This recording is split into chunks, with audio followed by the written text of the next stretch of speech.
And good morning, good evening, good afternoon, wherever you are, and welcome to Dreamy Dreamland with Sensei Al Bob. I've just walked a mile and plus. I haven't really done a show in the last few days because it's been raining, and I have no wheels. Both my friends whose beaters are truly beaters, they're beaten, and so they're sitting in their front yards, and so I could at least get them there. Here we are in 6 seconds of the show. Hey, good morning, good evening, wherever you are. Welcome to Dreamy Dreamland. Sensei Al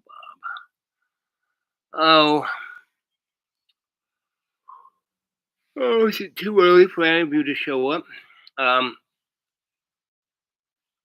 whenever I use this little guy to make a show, it always locks it up. So I have to wait till it goes up. And anyway, so the last show that was locked up, I unlocked, but it was only for a few minutes because I was telling you all that the show, you know, the battery died and it and everybody doesn't like that. I mean, the algorithm doesn't like it. My laptop doesn't like it. Let's see, how much juice do I got?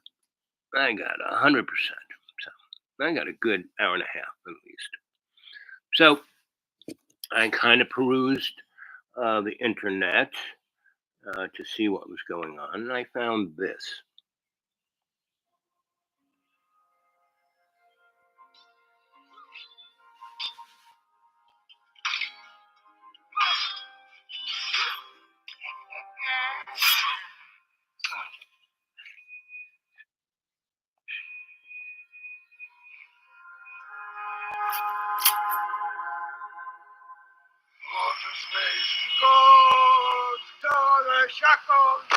Hey, watch it, fucking kook.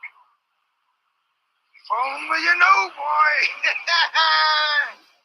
Kind of looks like me, don't you think? The truth will tell.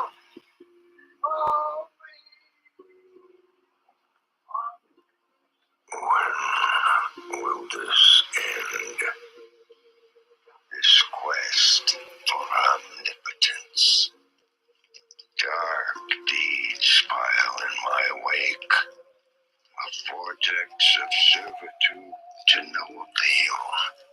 A servant to patience. Patience. Time is a ludicrous human conception, and it shouldn't be a concern of yours. Not with the Quasar. Doesn't get any easier with age. Even after 769 years, made you forget. I'm still human. A human indeed. Yet, you're a human with perspective. Yep, Hard to that's come me. by around here. I'm a human with perspective. We've been doing this a long time Been now. doing this a long time. Time is a silly human idea. Time It is what it a is. human idea, but it is something that we seem to always have to pursue. Right? Actually, it ain't gonna work. This is a tricky lot.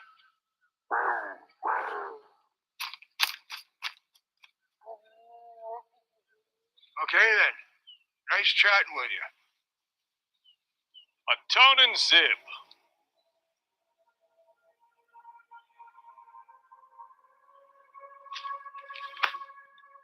I'll handle this.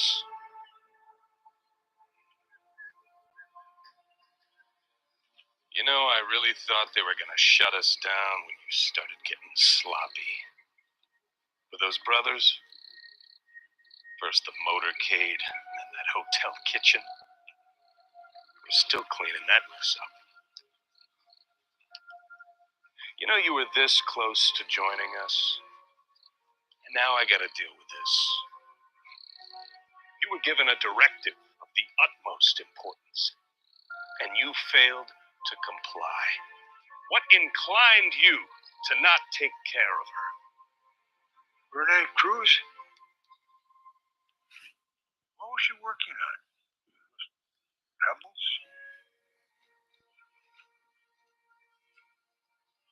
I thought I was the only one. There's more to this than you're letting on. You took the quasar from that Templar. You chose to hold on to it, therefore you must obey. That's how this works. That's how it's always worked. If you'd just done your job, you'd be going with us. To show you how things really are. All I ever ask for is the truth.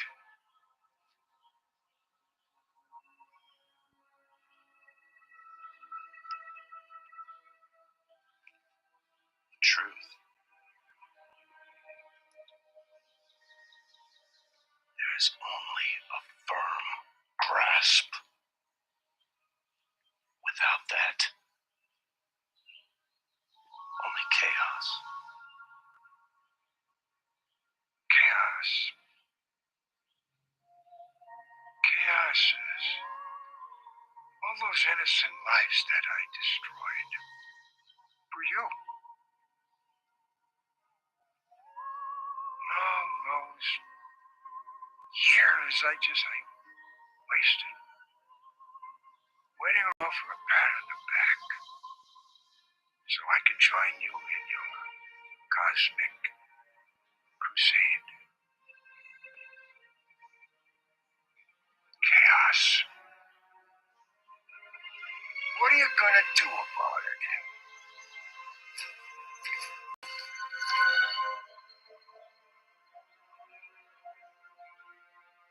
I'm through with chaos.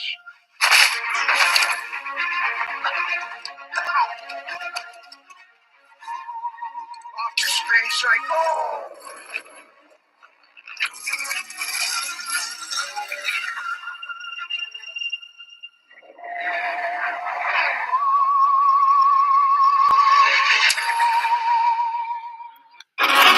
Yep.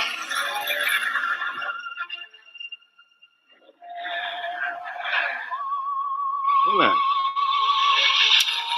No. There. So, that's what I didn't do. I didn't see. No amulet. Right. No amulet. No little crystal.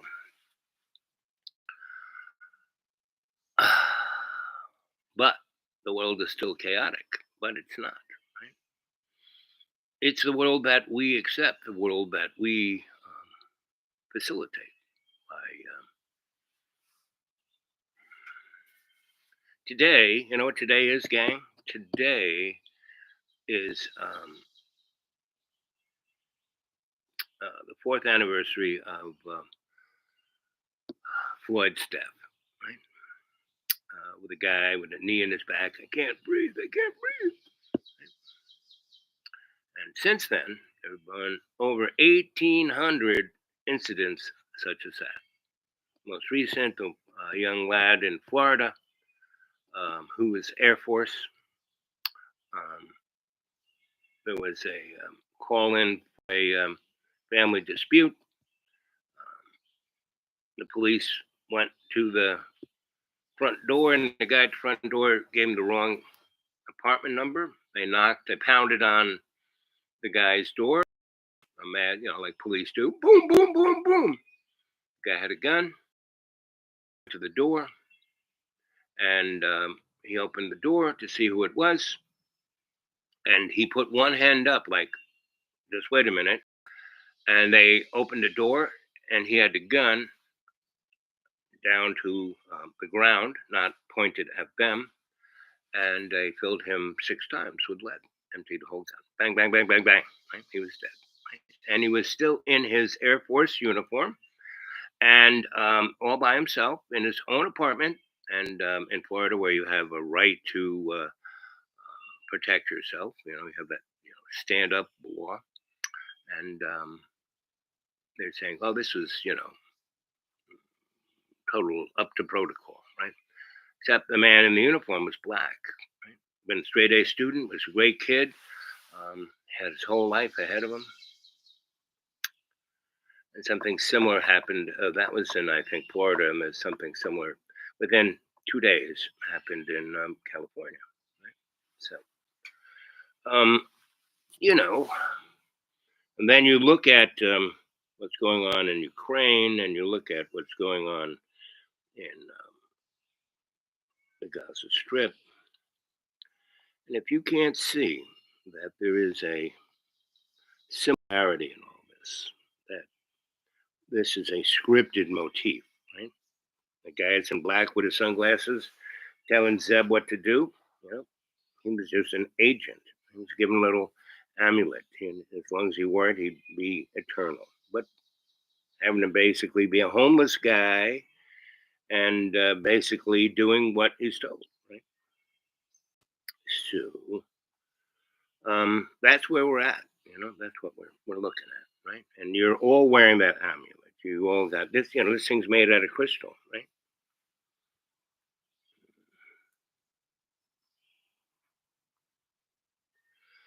So I'm only here for a short period of time. And my truck, I used to call it the God truck because it only started when God wanted me to go do something, and then it stopped starting. And that friend, he said, you know, I was driving the other day, and it doesn't sound safe, right? So it seems like God doesn't want me to die in a car crash, even though it'd be convenient. No. Oh, so let's see. So right now, my favorite radio station, the public radio station, best rate public radio station I've been around in a long time, right? And come on, come on.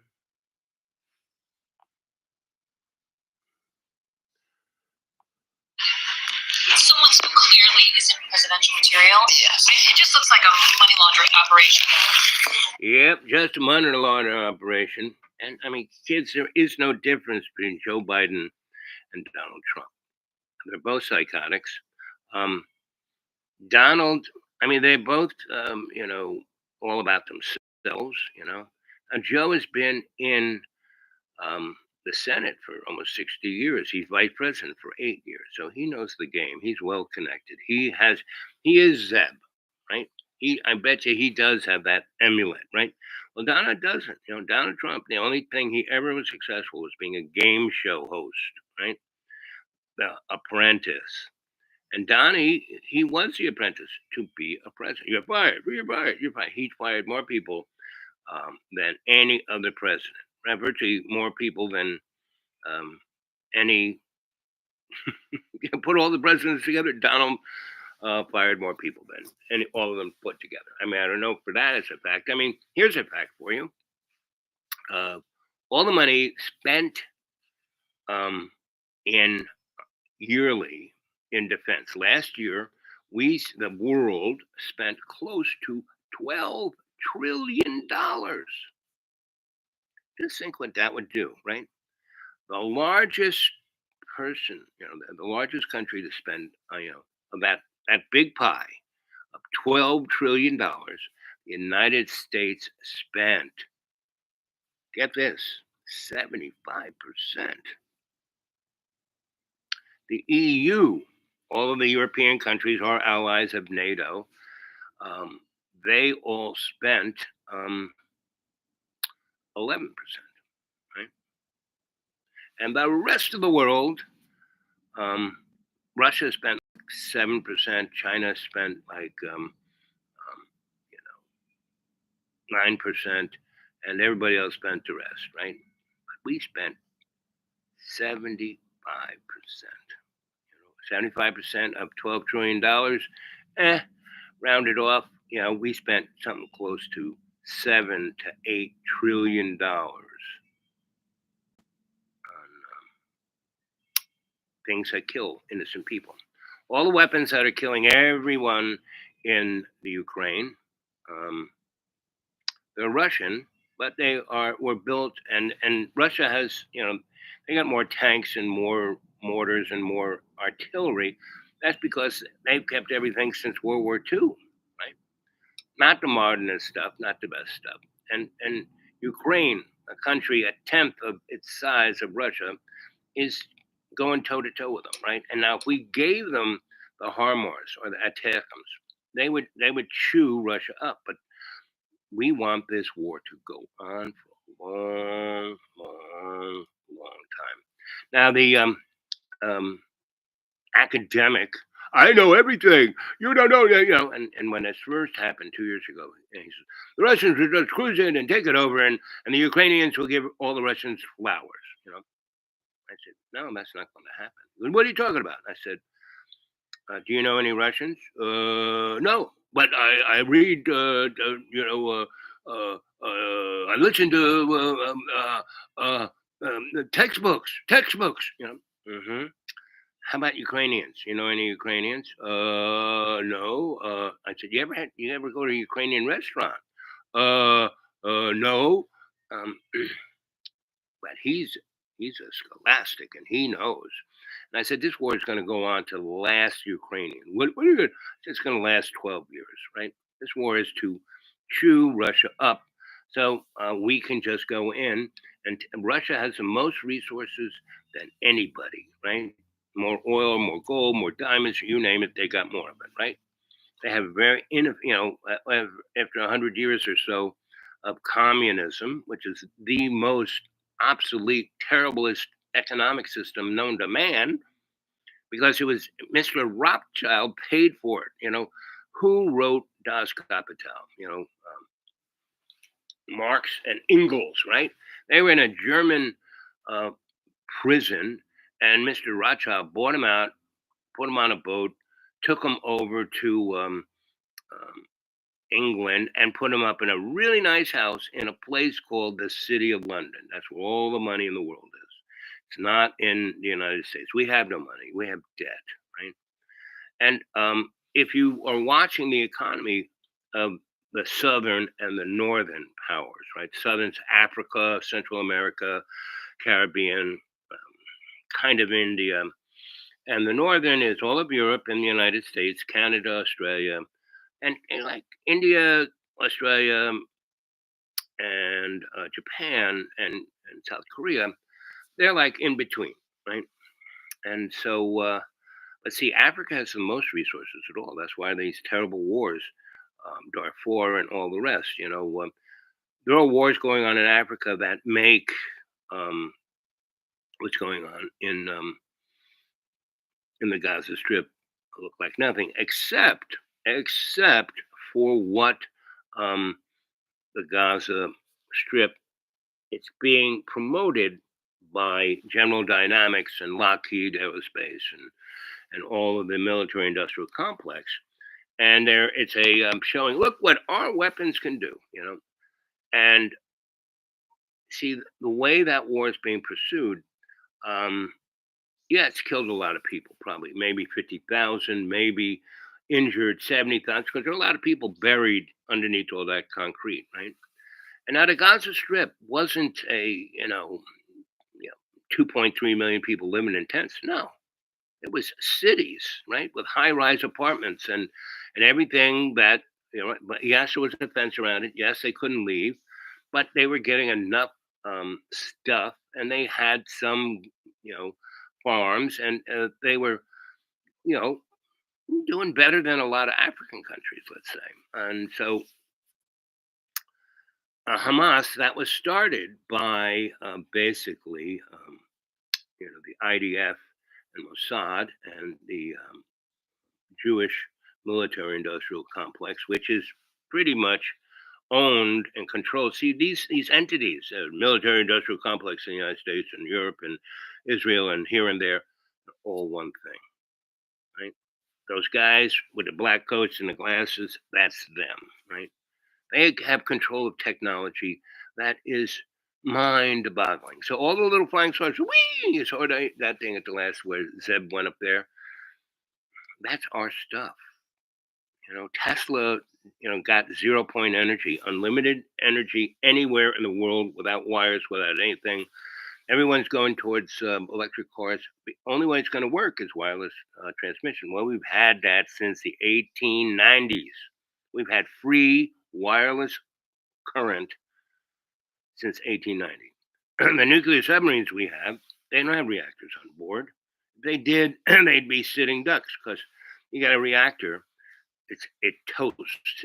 It burns at 3,200 degrees. I mean, really hot stuff, right? Especially the reactors that they say they have in nuclear submarines are basically plutonium reactors because they're allegedly very small. So they show these things off. Well, this is how the submarine works. But what are you going to do with all that hot water? Meaning they're hanging out there in North Pole, South Pole, and where water's as cold as it can get in our, deeply, um, you know, global warming. And see, the global warming is what is known as geoengineering. Some entity wants this place not fit for us, but fit for them, right? This is what's going on. When you take over someplace, you don't do what Israel's doing because Israel basically, what's going to happen with Israel, same with Russia. Both are going in the same thing, and they're reading the scripts. Bibi and Bozo in Russia, the Midget guy, Putin, and the president of Ukraine is no better than Putin. They're almost the same height. They're both Napoleonic, right? And they're not as sharp as Napoleon. And so, and I'm sure Napoleon was wearing. He was either holding the spear of destiny, the dagger, or he had one of those little crystals around his neck, right? So, what is this person saying here? My glasses. Artificial versus natural intelligence. Well, there's back in the day, I went to this really super duper prep school called Canterbury. It was like the Harvard for Catholic boys, right? It's like there's Deerfield and there's Eton and there's Groton and there's a few Rotten and a few prep schools like that. That's like the upper middle class kids go there. Right? My brother sent his kids there so he could say he was sending his son to Groton, right? But that's no big deal. Where I went to school, I went to school for boys. That Johnny boy goes on and on. John tries to live his life through me. Good luck with that. Now John is an amazing character himself. If he could only embrace who he is, he would be that A-lister he wanted to be, right?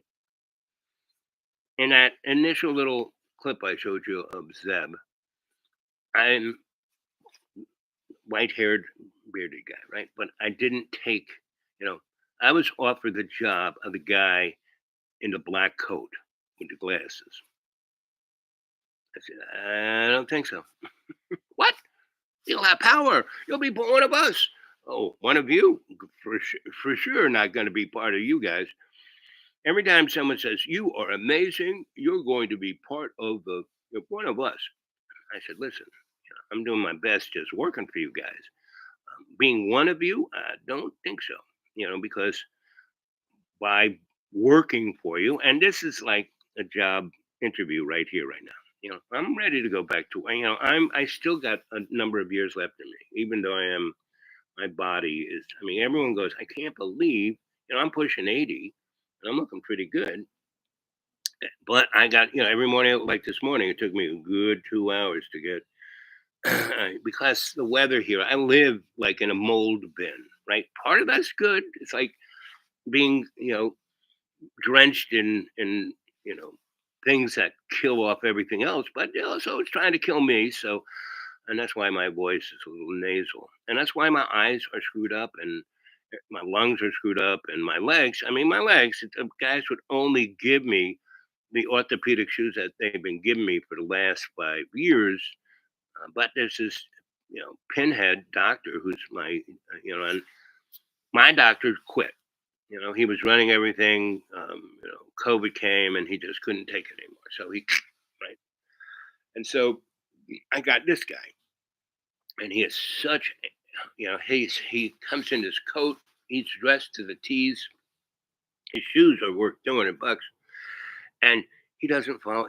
He once palpated my feet to see, like he could hold my foot and tell me that I had Charcot foot, and you've got to take an X-ray for that. Right? Or he, I had all these scars all over my feet. It shows that I have diabetes and I had diabetic feet, and I wanted to cut them off. And I said, "Why don't you put on gloves?" And he goes, well, "I don't need to." I was like, "Really?" I mean, the nurse put on gloves just to take my shoes off. I mean, I'll show you those shoes one day. Um, but I diverged, right? And he is a perfect example of two things. One, he's a vehicle that God has given me to double down on my patience, to not like act like I used to act like I did, a year and a half ago, when this puddinhead sent me to or maybe 8 months ago, maybe a year ago. He sent me to this really terrible hospital to just get a sonogram because he said, "Oh, you have a heart murmur." I said, "Yeah, I know. I've had it since childhood. Well, you need to get open heart surgery." And I said, "Really? You can tell me that with a stethoscope?" So I went to get. I haven't had a sonogram of it in like 20 years or longer, probably 40 years. Anyway, so I said, "Well, yeah, no, sure." So I go in there in hospital, and I have all the, I have the like document, to get a procedure like a sonogram. It's like you got to get a subscription from your doctor. So I had that, right? And I had all my paperwork, and the guy just zipped it through the computer. And then he was about to tear it. I said, "No, no, no, no, no, no. Give me all that stuff back. Um, I'm holding on to this. I like to die." And so he put a little bracelet that had a barcode on it. I said, "I need a wheelchair."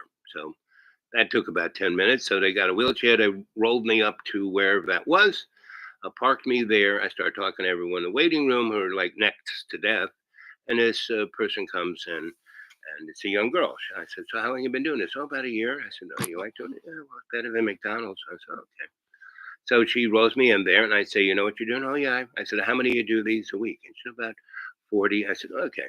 You've been doing a year, 40, you should be knowing what you're doing." And she goes, "Hey, thanks, you're nice." Anyway, so she, her machine has a little barcode reader, and she reads it. And she clicks on the thing, and she goes, "It says here that you're supposed to have open heart surgery." And I go, "What?" I said, "Look at this paperwork, right? What's it say?" It says, "Well, you're supposed to have sonogram your carotids." I said, "Yeah, that's what I'm here for. You're that's what you do, right? You're all set up. Are you set up to do open heart surgery here?" And she goes, "No, but the machine won't. It's locked up because it read the barcode and it says open heart surgery." So she called her supervisor, and the guy said, "Well, you're going to have heart surgery." I said, "No, I'm not. Look at the paper." And I said, "No, no, no. I'm holding this." Right? He went, "Well, the computer says heart surgery." So I look at the girl, and she goes, "But shouldn't we just do the sonogram first, just to and get out of my life?" And he takes me up there, right? And so they're getting me ready for heart surgery, right? So they put me in a room, right, bed, and they said, "Put this gown on, and we'll come in about a half hour," right? So basically, I look around, and I see this room has a bathroom. I'm going there. A shower. I haven't taken a shower in a year. So I go in and have great soaps, and I'm like lathering myself up, and I leave the door open. I don't leave the room door closed, right? I don't close it. I leave it open. And I come out totally naked, covered in bubbles. And this woman rolls in, and she goes, "You hungry?" I said, "Yeah, I haven't eaten anything all day." And she goes, "Well, let's see, you can have fish, or you can have a meatloaf, or you can have chicken." And I said, "Can I have all of them?" And she goes, "You know what? I fed everybody. There's no one else on my list. I just rolled in. I saw you here." And she's looking me up and down like naked with bubbles. And she goes, "Sure." And she clicks a little thing on her pad, and she goes, "This is good. I'm going to get off early. I'm just going to go home." I said, "Thanks." So I take, and it's got silverware, everything. And I'm like on the bed, it gets all wet. I'm eating the meatloaf. The ketchup goes all over every place. I'm eating the mashed potatoes, and it's all over me. I can take another shower, right? And the Colonel Corner is on the floor, and this guy comes in, and he's looking around, and he goes, "You're supposed to be." And I said, "Listen, that TV, how does it work?" And he goes, "Here," and like, and then I'm like going. I said, "Where's the menu?" And I'm going through the menu, and they actually had porn, right? It said Pornhub. Hit it, bang! Yes, boom, boom, boom, boom. It's big flat screen, right? So door open. This girl moaning. I turn the volume all the way up. I'm covered in mashed potatoes, ketchup, meatloaf, chicken bones on the floor, and I'm just like Henry V, right? And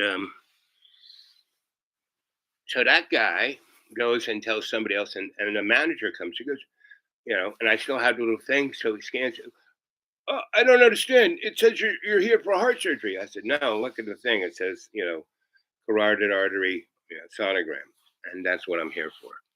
And he comes back, and they keep going up into the level of, right. So instead of guys in coats and scrubs, now it's a guy in suit, right? He's screaming at me. And the doctor is there who's like, "We've got no operator already. You know how much that costs?" I said, "How much?" "Thousands of dollars." I said, "So if you don't give me the operation, well, we're going to have to eat that." "Oh, good." And it went even further than that. But I finally got my sonogram. Now that's when I can take things to that extreme, right? Now I've done that with corporate heads. These guys were neophytes, right? I've done it with, as my mother would say, very important people, because people who think they're very important, and if you don't, if you treat them just like a regular human being, they either really like that or they lose their shit. My dad had to be, he grew up Italian. And when he was a boy as an Italian, it was like being, and I'm going to use this word appropriately. The word nigger means stupid person, not a black person. Right? If you go look up its generic, where it came from, it's been used for every other person there ever was. Every Irish, every German, every time, and that's America. Whenever whoever's coming over the boat, what they're going on and on and on about. They're just flooding in from the over the border. Well, that's been going on in America. The Indians and the Indians said, let's let them. We got a lot of room. Sure, let them in. They shouldn't. Indians should have killed them right off the bat. The guys, when Christopher Columbus showed up, right? And he was like dead sick, scurvy, you name it. They had it because those guys they were criminals. I mean, his crew were guys. The Queen took them out of jail and put them on three leaky boats. That's why they gave them 3 boats. And and they just kind of did this through the Atlantic until bang, they ended up in, where they ended up? They ended up in Haiti, Hispaniola, right? Where there were 6 million beautiful indigenous people who had a very sophisticated, very stylized life, and they all had gold all over them, right? And we saw that, and these guys went out in their big canoes, took all the people off the boat, brought them in, nursed them back to health, right? And the only reason, like, Chris got the go ahead by the Queen to go do that was that he was a good writer, right? And so he was very descriptive. So it was like having Chris was like a video camera, right? So anyway, and all the great discoverers, Hudson and guys who went all over, circumnavigated the planet, and they were all very good writers. And that's why they had these very hoop-de-doo in England discovery clubs for guys who, men of letters. Anyway, time is it? It's not even noon. So Chris said, okay, he took 12 of the, he grabbed 12 natives, brought them back to Spain, showed the Queen, and he said to the Queen, with 12 guys that had rifles, I could conquer the whole place. So they got gold, they got everything. It's great. They'll make great slaves, and they tried them out. The 12 they brought back to Spain. And so he got his son, by this time, old enough to be in the military, and his total whack job psychopath, right? So they come back with 25 shock troops. Shock troops aren't your average army guys. Shock troops are people who want to kill you. The first thing they think of is kill you, right? And so they go in there, and Haiti. If you go to Santo Domingo, which is there's this island that used to be Hispaniola. There's a line. This kind of all white people up here, right, and all the natives down here, and it's all still the same island. Haiti has, since they had their revolution back in 1812, and put together a well organized indigenous slave, because there weren't too many indigenous folk left. Good old Chris killed 6 million of them in less than 10 years. There weren't too many left. So they had to go to Africa. Africa was just right there. They had already bulldozed everything, and they were growing sugar cane to make rum, because that was, North America has always been, the Americas have always been about drugs, exploitation, and murder of the indigenous people, and the enslavement of anybody, because the first slaves that came to North America, the Pilgrims, they were slaves. They were indentured servants. They owed money, right? So the first, 400,000 people in the United States, who was up there in the north, were, from New England, from England and France and everybody else. They were all, except for the handful of rich guys who were basically like Washington and Jefferson. They got their land through grants from the king, because they, especially Washington, he fought in the, French and Indian Wars, So, and right now, we can't talk about that, this woke generation. Come on, give me a break.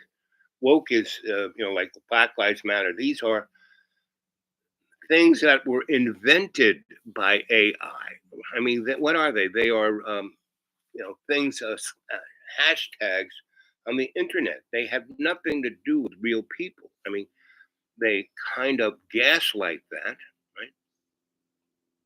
And when George Floyd got murdered, I mean, and it was like everyone had a camera and they got videos of it, but now we're, all of the murders by police are being videotaped and shown live to, like, it doesn't matter anymore, right? And so all of this, I go to 3 different, I go to the Ku Klux Klan Southern Baptist Church, very nice people. The I Own Everything Methodist Church, and they're okay, but they're sad, because they're pretty wealthy people, but no one in America is wealthy. Not even Elon Musk. Does he look like a happy guy? No, he looks like a psychotic guy. Anybody, Bill, micro penis Gates, Mr. Amazonian, these are all really sad people, right? Because they don't really have a life, right? Because they're desperate to just keep in that position, right? And that position is a guy in the black coat. That's what they are. But they want to be more human than that guy. That guy's AI. My friend here asked, AI or human? That little first script I so those 3 entities in the black coats, men in black, they were AI, right?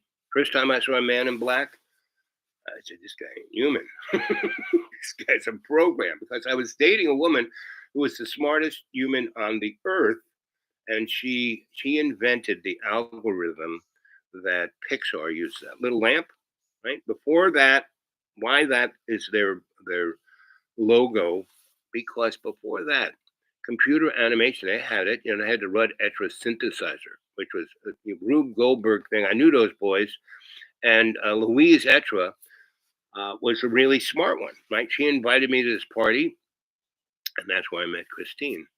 And they were best of buddies, and they were the smartest people I ever knew. And Louise, she said, she didn't have to, neither of those girls had to prove anything.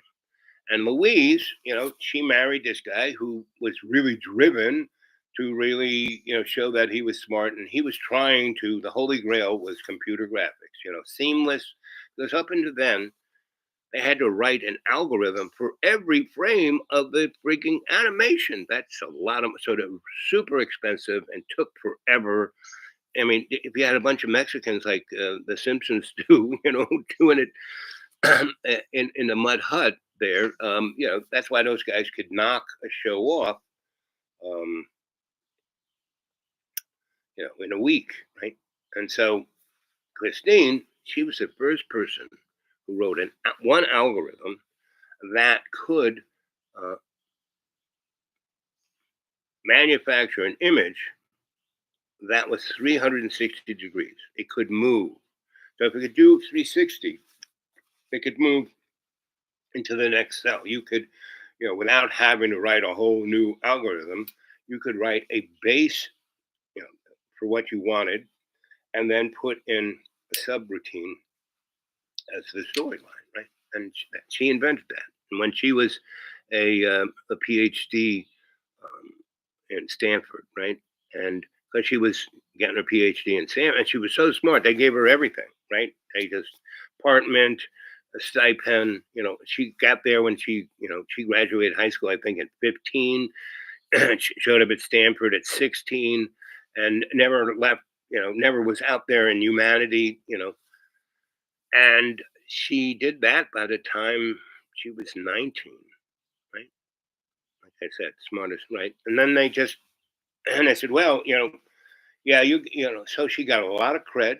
She was the first woman, she and Louise were the first two women to be on the board of the IEEE, right? And they started SIGGRAPH. Go Google SIGGRAPH, right?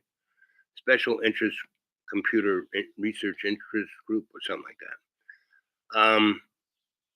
And to get into SIGGRAPH, it was, you really had to be. I mean, the only reason I got into SIGGRAPH, I did a bunch of things, but still, I was like, who? This guy? You got to be kidding me. But because Christine was on the board, I got my little pin. You can tell guys they belong to, congressmen and senators have little pins. Well, guys who belong in really, the CFR, Club of Rome, SIGGRAPH, et al., you got a little pin. So when people see you, like the Masons have their ring, right? But this is, the little teeny thing. Put it on your tie, you put it on your lapel. So my grandma, when I was a little kid, she had a box of these little pins that, because General Motors had one of their major, they had the General Motors building, they had GE building, they had the Rockefeller, place, where Radio City Music Hall was. There were about 20, and down in Wall Street, all the bankers, there were about 20, transnational entities that had their, they may have had started like, General Motors Detroit, but they had this gigantic building right across from the fancy hotel in Central Park, right? And they had their property set back, so you knew somebody was rich when they didn't take their whole lot. They set it and made a park around their building. That was the General Motors building, really nice. But my grandma had this box of pins, and she'd go, well, where you want to have lunch? You want to go to General Motors building? We can go have lobster. We can go to Rockefeller Center. And she would put the little pin on, and she had like a suitcase that you could put food in. It's like one of those containers. It wouldn't drool out, right?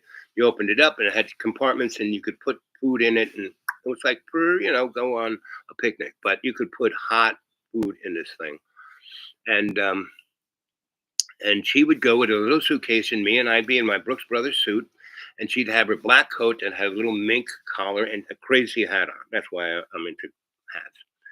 And so we go there, and she'd been doing it for years since my grandfather died. She would just go to these places. I don't know whether my grandfather, clipped those from the important guys. He had this big, fancy men's barbershop and women's beauty shop in the Waldorf Astoria. He had the men's thing. Well, they were both on the mezzanine. You came into the lobby, and there was a mezzanine up here. And the Waldorf Astoria, that was where he was. And the other one, I forgot what the other. I always it had the tiki bar in it. That was a little more. The rich people would want to stay in it. But the Waldorf is still. J.P. Morgan had the whole floor up at the top.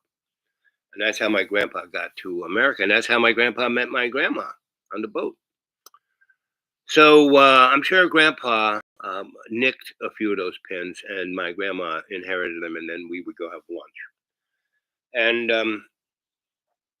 so I saw all those guys, and I would, as somewhere between 3 and 6 years old, we would sit down with the presidents of these large corporations, and we'd be eating the lobster and the roast beef, and listening to all their conversations. And my grandma was an amazing listener, and she taught me how to listen, especially after I went deaf in 1 year.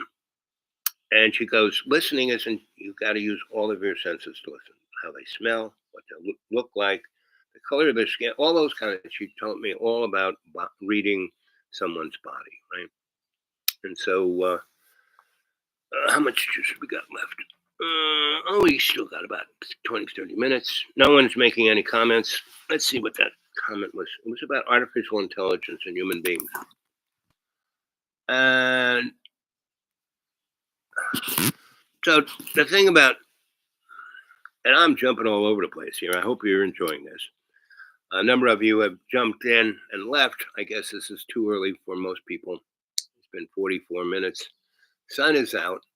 I'm going to probably do this for another 20 minutes. So this is the anniversary of George Floyd, right? I have to realize. So I've been around power my whole life, right?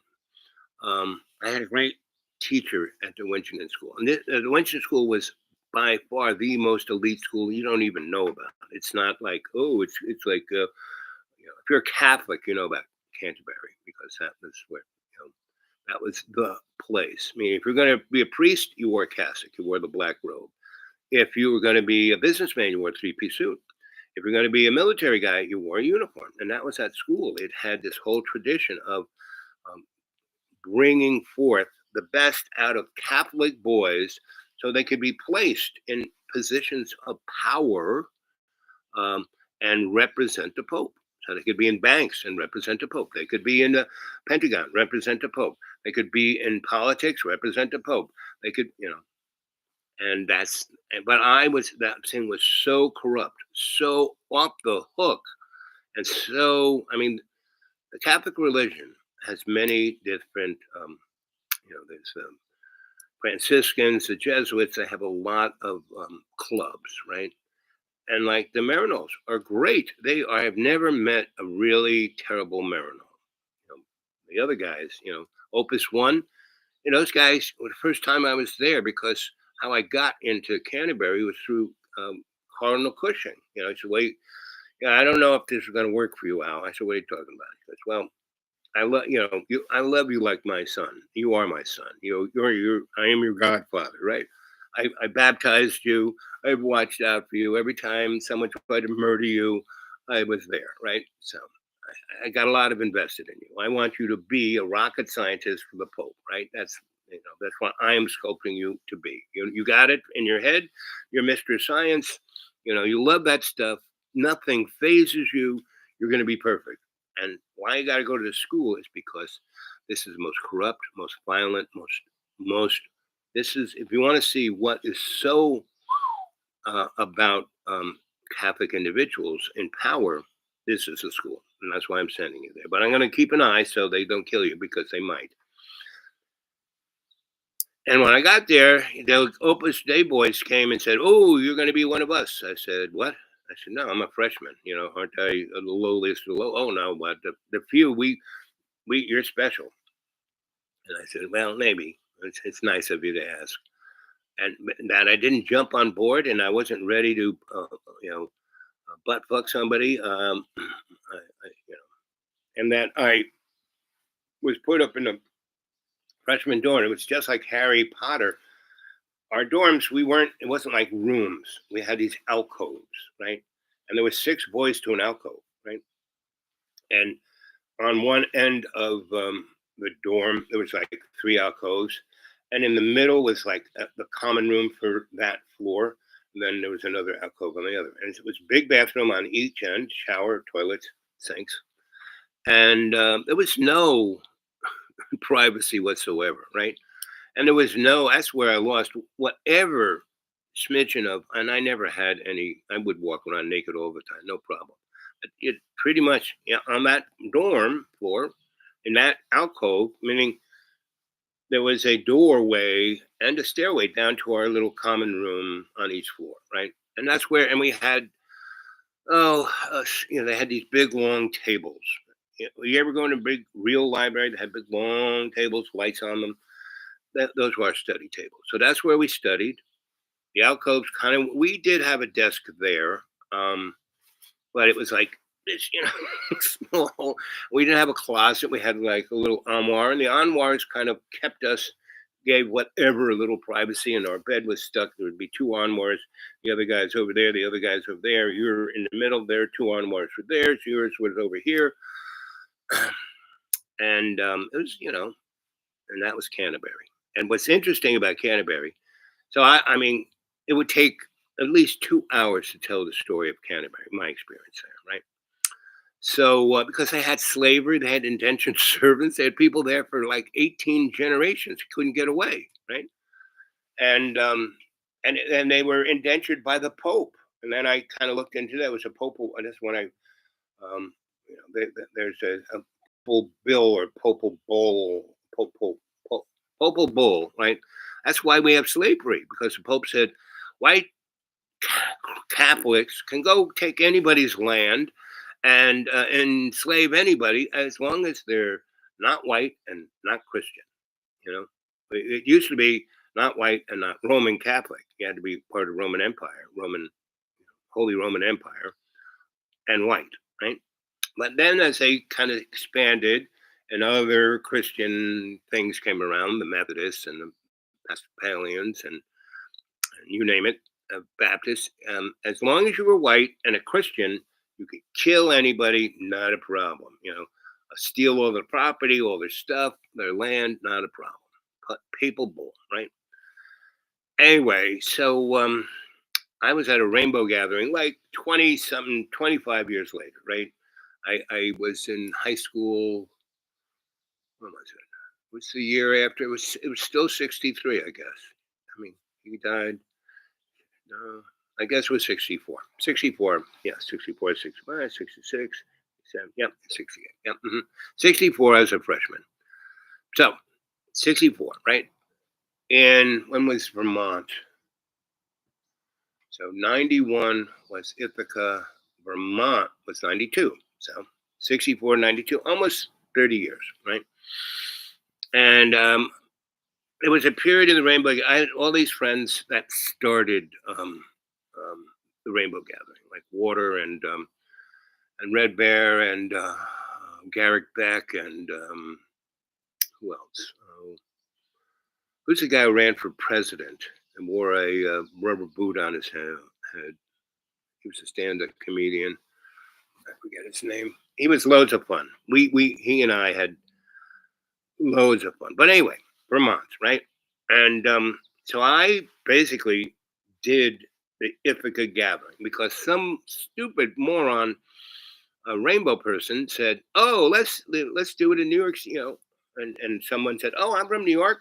I live in Ithaca. Why don't we have it?" So that was, but no one told those guys. No one read any kind of history or knew anything about the dynamics of the Iroquois nation.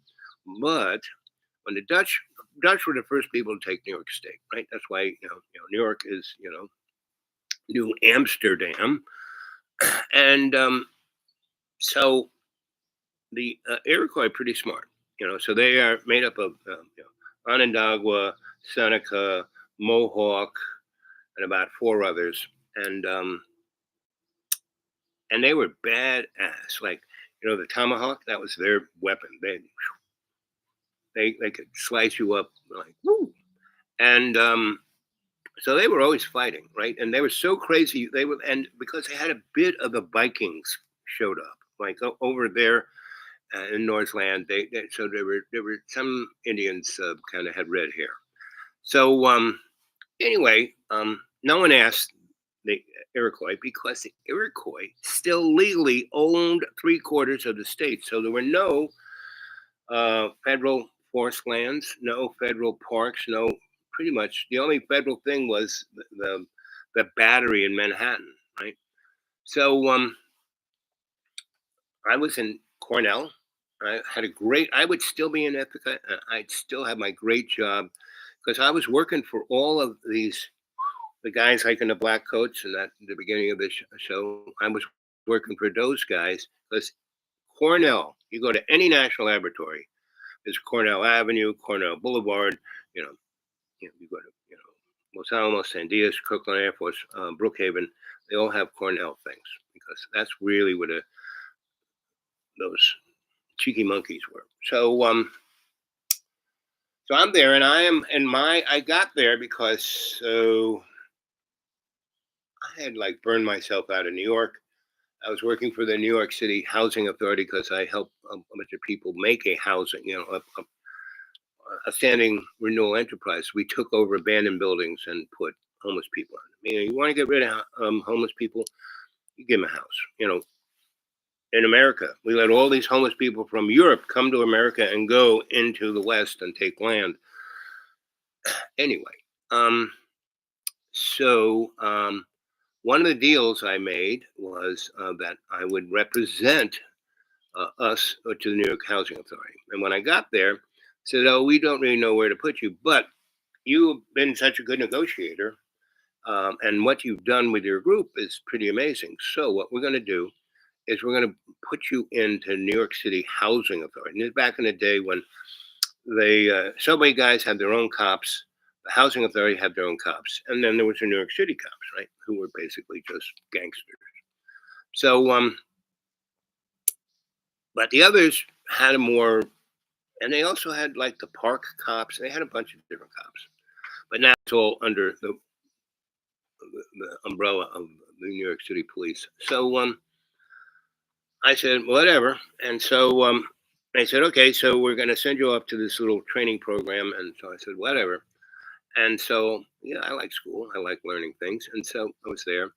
And I met this really hot chick. There were all these guys. But there was this one she was built like, right? And she was, red hair, green eyes, my favorite kind of Colleen, just a queen. She was a crone. She was the old Irish crone at 28, right?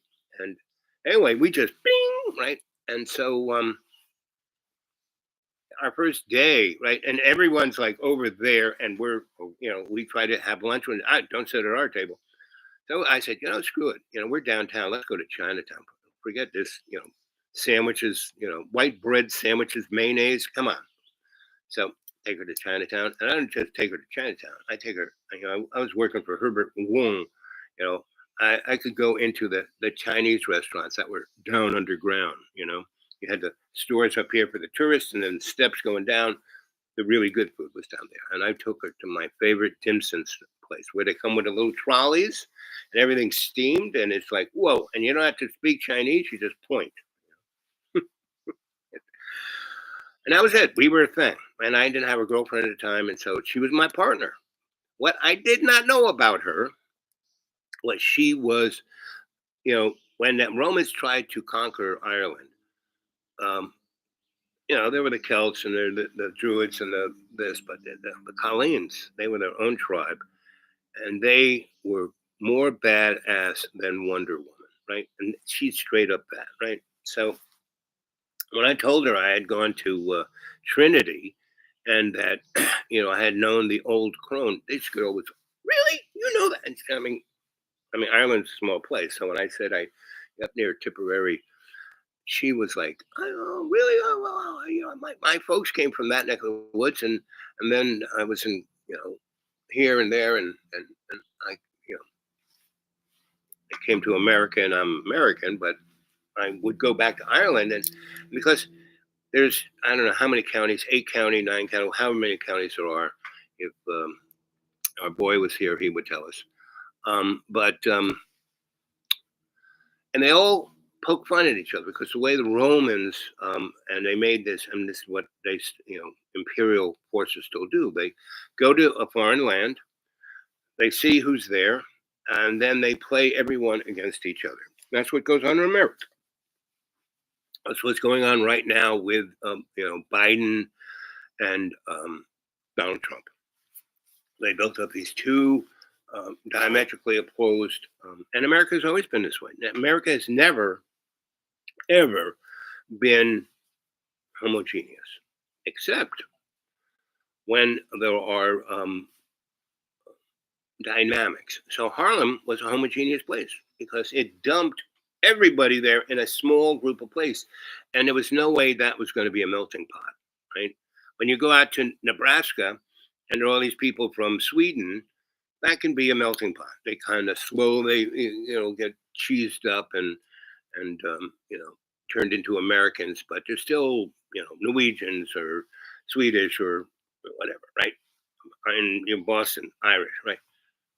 So everybody was within a 40-block radius, and so we weren't a melting pot in Harlem. We were a salad bowl, all these different flavors on top of each other.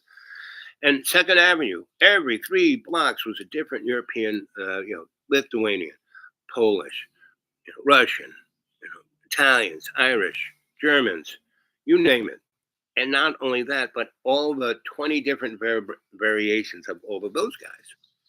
There was a little up there where George Carlin grew up. The school he went to was part of, Columbia and Barnard and about 6 really amazing, theological universities. The Jews had their big fancy one up there. Kaufman, he had a big cathedral. That was great. Anybody who was for the people, any union, you name it, they had a room there that you could have your meeting in. And all the anti-war, back to the Civil War, it was in that cathedral. So that's, as a little boy. And my grandma, whenever, she had nobody, I mean, Mamo, I could be stuck with Mamo. I could be stuck. There were about 4 people in our little neighborhood that easily, I was part of their family. I mean, I would live at their Mamo the first year and a half of my life. I was in the crib with Emily, her little baby daughter, and I was sucking off Mamo's tits to this big black woman who was, she was brilliant. She was a medical doctor and a freaking lawyer, and her husband was a lawyer, but he was a bus driver, and she cleaned rich people's houses on the Upper West Side. Had her own little business, and so they had about 5 kids. So I was like straight out of the Jerk, Steve Martin Jerk, right? And Emily was like my twin. She was 2 months older than I was, maybe 3. And we slept in the same crib for 2 years. We were just cuddle buddies, They kind of, wrap us up together, and we just, And then when we got to be teenagers, we saw each other naked all the time, and touched each other so much that not a problem. But we knew what the body was. We knew how not to get pregnant, And, seemingly no one knows how to not do that anymore. I'm not a big fan of abortion, never was. But the way this has been politicized and how many lives it's ruining and how it's destroying, like Tennessee, Tennessee, Florida, Texas, who else? A few other states are just wacko about, if you even think about it, you're going to jail. And if you do it, if you go to another state, they just picking issues that people can get very emotional about so they can be going against each other, right? So if they want to have a civil war in this country. And that's not going to happen because the people in America are too lazy and stupid to have a civil war. You have to be pretty well informed. I mean, all I have to do is to go to a political whoop-de-doo. Look at that. I didn't know I had those. A political, anybody's political anything. Those people are total morons, right? The MAGA folk. Oh, please, there's. I'm surrounded by them. Now they aren't specifically stupid, because then you could call them a nigger, because that's what a nigger is. Someone that stupid, right? It's not a black person or this person. It is a stupid person, and not because you're genetically or you got hit in the head by a hammer or something. No, stupid person is who does have the faculties or could have the faculties to basically read a book or be intelligent or be that way, but they emotionally choose to be a wingnut. That's a nigger, right? Now, if you've ever lived or hung out with black folk, they will give you within their cultural derivation, because black folk, not all black folk are black folk. There's black folk from every state of the union, whereas white folk not so much, right? White folk can get, they're so pasty. They're just so like they're the Velveeta cheese. White folk are Velveeta cheese of the cultural abnormalities of the universe, right? Black folk, like I said, there are a lot of different black folk, right? West Coast black folk, East Coast, Philly black folk, New York black folk, Boston black folk, and not just all Southern black folk, right? No, Charlotte black folk, where they're Charlotte folk. See, the white folk can move around real easy. Black folk not so much. So they have to find a place. Oh, this is nice. They meet some people. Oh, they marry a couple, have some kids. Then they have like a crew, right? And so they kind of stick there. Now, that crew can be there for a generation or two, and they're, the best way anybody can get out of the hole they're in is by two things: educating themselves and not being a sinful individual. And what is sin, you ask, right? Is it just what the Jack Daniels Bible says, or is it what the Quran says, or is it the Old Testament, or the Bhagavad Gita, or a lot of other books? Now, I've read them all, being the itinerant scholar that I am, and that I went to school and went way into being a Catholic priest until my godfather, Cardinal Cushing, said, Al, I think you're going to do much better without the collar. I think you are already, you were a Catholic priest at 4 years old, the good type, the Bing Crosby kind of Catholic priest. That was because, Bing and what's her name, who played the nun, who was also Rick's girlfriend, that girl, who also became a queen. She was the good kind of Catholic girl. Catholics, when I, in Harlem, and they talk about what Catholic girls were, they said, she's a nice girl. And that goes back to the Romans, because they conquered everybody, right? So they were everywhere. And they would, if they, Roman centurions been in this part of town, some new one comes say, oh, let me introduce you to Mary O'Connell. She's a nice girl, right? Meaning she was like the fuck, right? And now that's not fornication. Fornication is when you are doing, it's not a sexual thing.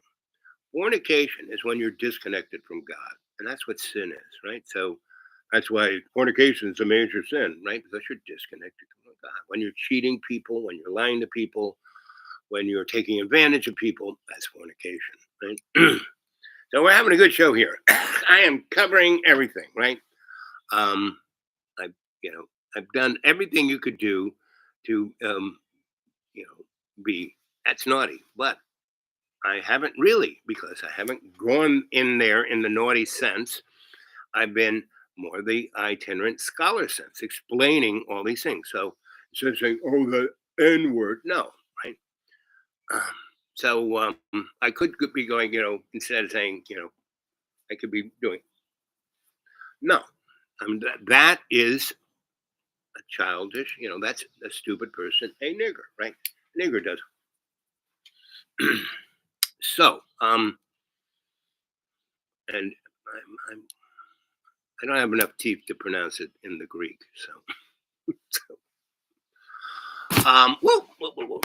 I have my little. How much juice do I? Am I in the red line yet? No. Still got probably another good 20, 15 minutes. And what time is it? I'm getting a little hungry. It's really only 12. It's early for you guys because most of you guys are from. Well, you're in Europe. It's probably about 5 o'clock. You're just getting home from work, saying, "Oh, look, Al's on." So everybody here or has a public radio station in your neighborhood, whether it's a foreign land or any kind of media that actually represents you, and they're asking for donations. Forget giving me any money. You already have.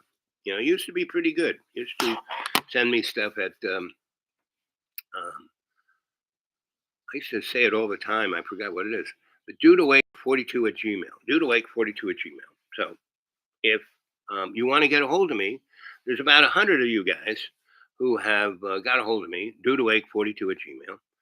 And most of you got a hold of me when you were desperate, when, your boyfriend or girlfriend left you, when you were like deeply in drug addiction and the 12 steps wouldn't help you and all of that. So those 100 people have been mostly that. And they, to a one, they've all gotten out of their hole.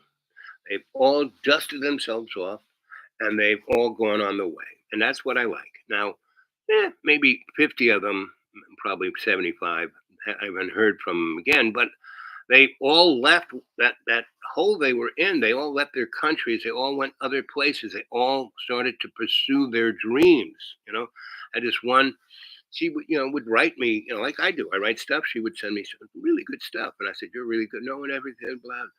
And anyway, I said, and she wanted to go into Japan. She had this fetish for Japanese.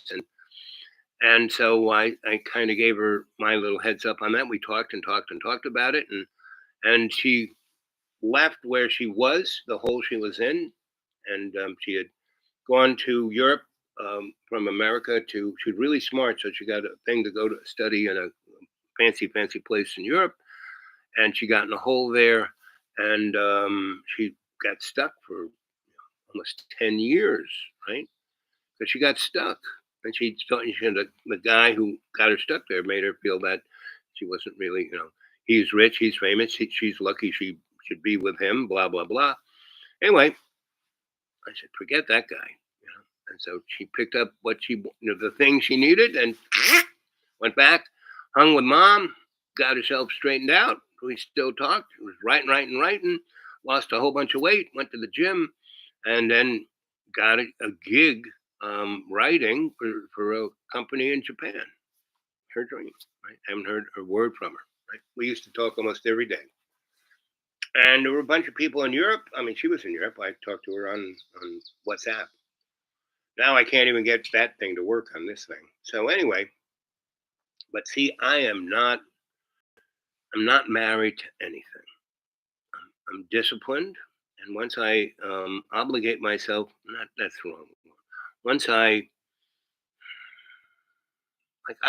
been tight with God and Jesus my whole life. Because I died so many times as a kid, and I kept seeing them. Hey, you're doing pretty good, kid. Keep going. Get a little touch. Oh, I'm okay again. So and my body is, I am that close to spirit that this thing isn't the best. So it forgets about having to stay alive and I die, you know, but that's okay, right? But I, used to have one of those little amulets, but it wasn't given to me by the men in black. It was right. So I still do have that. I don't wear it all the time. I wear it sometimes, but not all the time because it's pretty strong and it can get you. I'm put on this path. I'm not supposed to go this way or that way. I'm supposed to. I am God's slave, right? And I realized that early on. From when I was 4. And God showed up to me.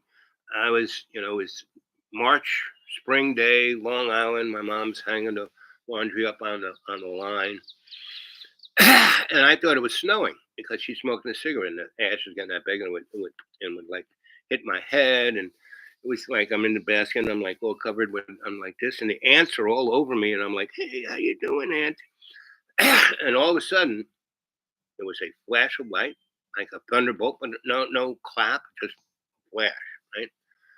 And then my mother screamed like a scream like you never ever heard, almost as bad as whenever the loudest I ever heard my mom was when she sneezed. She'd go, oh, oh, ah. And if we were in a restaurant, we'd all get under the table. She'd blow the place up. Louder than that, right? And she screamed, and which came not like a thunderbolt, the flash, then a scream, and then I don't know why I kind of looked over here, and right by the garage was a kind of teardrop shaped thing that was super reflective. I saw myself in it. I saw the house in it, the garage. I mean, it was almost like a 360 reflection. My mom and stuck like that, right? And like in time, I'm looking around, and nothing's moving. There's no real sound, and and I'm like looking at everything except what's in front of me. And as I keep looking at that reflection, there's a black thing in front of me, right? And I look at it, and it's not. As we started this off, that man in black with his thing.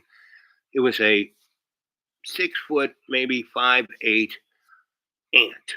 You know, all the arms, the antennas, the thorax, the head, the bottom part, and he talked right into my head. And he goes, all of my brethren say that you're all right. I said, I am? Oh, that's nice. And I just came to see for myself. I said, "Huh? What's your name?" He goes, Ant. He goes, you know what a totem pole is? And I said, I think part of my Lincoln logs have, it's yes. He goes, yes. In Lincoln logs, they have, yep. And he goes, and at the top is the falcon with the big arms spread out, and then there are all these other animals below it. I said, he goes, you ever noticed the two on the bottom of the totem pole? And I kind of go like this, and I go, I know there's a turtle, and then there's you. And he goes, that's right. He goes, we of all of the animal totems, we are the oldest. We started this off, right, with the great maker, right? Oh. And he goes, I'm looking at, he's all black, it's Ant, and he goes, in your religion, especially your Christian religions, I would be considered an angel. But I am actually, we actually, I don't, that's all mythology. Mythology, a story. Oh, okay. So I'm on, at just 4 years old, he's talking straight into my head. I'm going, oh, okay. So he goes, you're all right. And then he goes, you'll do. I said, do? He goes, well, the only way you're going to be of any use is that you're a lucky bastard. I never heard the term. No, I did hear the word term bastard. I think my father called me that a couple of times. So, it's my mom, So, anyway, I was the last of my siblings, of the feral, you know, animals that my siblings are. Weasels. That's what I've always thought of my brothers and sisters, feral weasels. I mean, they're good points, and I love them. You know, me, I've always been this, and they've tried to murder me. My youngest sister, I had three sisters, and you know, like two sisters and three brothers. Um, so, but I mostly had women in my life. You know, I had a couple of male friends, but um, especially when I was younger, most of my friends were women, young girls, and like Emily, right? And the same thing with when I was, up until 5. Well, in Harlem, I had a bunch of guys. We had a crew, my first crew, right? And they were from everybody. It was one. There was 3 blacks, um, Portuguese, Italian, 2 Irish, Yugoslavian, Russian, and a couple others. And we'd play just enough to play stickball, right? And so I've always been surrounded by really good people, great mentors. And as I got older, I had to become the mentor, and my mentors became masters. Higher up on the totem pole, right, not on the lower end. And I still have turtle, and I have a box turtle. Wherever I go, there's always a box turtle. Around here, I'm out in the middle of the forest. There's this box turtle, and I put 2 blue dots on it, and one summer that was there, and the next summer he only had 1 blue dot. I said, "What happened to the blue dot?" And he said, "I'm not the one that you put the 2 on. That Larry gave me one of the dots, so when you'd see me this season." I said, "Really? Okay." And again, it's not like these guys talk to me. It's like, whenever I pray a lot. Like right now I'm praying, right? This is a prayer that I'm sharing with you guys, right? And that's all these shows are. That's why I do these shows. These are shamanic ceremonies that I'm and dropping the pebble, It's like how drop the mic, I'm dropping the pebble into the pond of the World Wide Web, right? And that's why I'm allowed to do this, right? And that's why they keep me down on the North 40. I have about 500. I mean, I tried when I was at John's and I had really good access. I could go online anytime I wanted. I could do it for hours on end. I'd have this thing plugged in, and it would be great for 20 hours straight of doing a show. So I did a marathon, right, to get above 1,000 subscribers. And I did. I started out right about where I am right now, 580 or 550, and it took 24 hours, and I got myself like a white shirt. I got the idea when I was at Goodwill. I had tuxedo jacket with a white shirt and the bow tie, right?